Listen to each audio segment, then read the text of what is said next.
যাজ্ঞসেনীর খুলছে শাড়ি, টানছে ধরে দুঃশাসন। দায় ছিল যার গর্জে ওঠার, নিচু মাথায় সে ৫ জন। দুর্যোধনের নগ্ন উরু, ইঙ্গিতে তার ধর্ষকাম। হস্তিনাপুর দেখছে বসে, ধ্বস্ত হতে তার সুনাম। অন্ধরাজা সিংহাসনে, আর তো চেঁচান বৌমাতার। নিজের দলের নির্যাতনে সব রাজা হন নির্বিকার। কর্ণ বসে হাসছে হাহা, রাজার দলের লোক তো সে। শর্তবিহীন সমর্থনে তাবৎ আরাম সুখ বসে।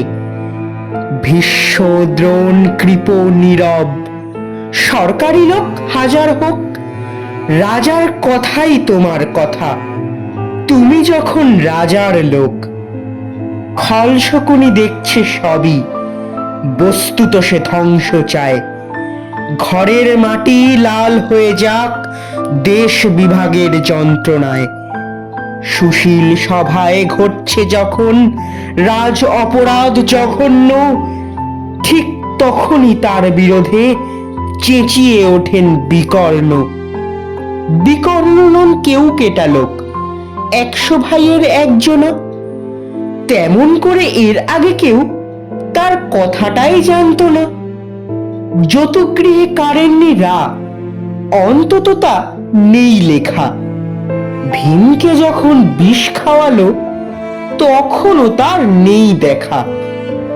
কিন্তু যখন প্রকাশ্যেতেই কাটছে নারীর আব্রু কেউ, স্তব্ধ জীবের চুপ সাগরে বিকর্ণ হন একলা ঢেউ।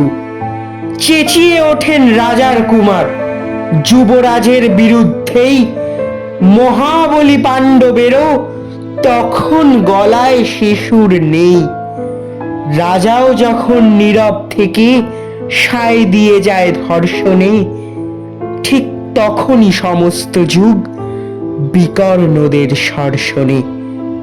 আমরা যারা কিচ্ছুটি নেই, একটি মোটে ভোট কেবল, অত্যাচারের সামনে এলে সঙ্গী শুধুই চোখের জল।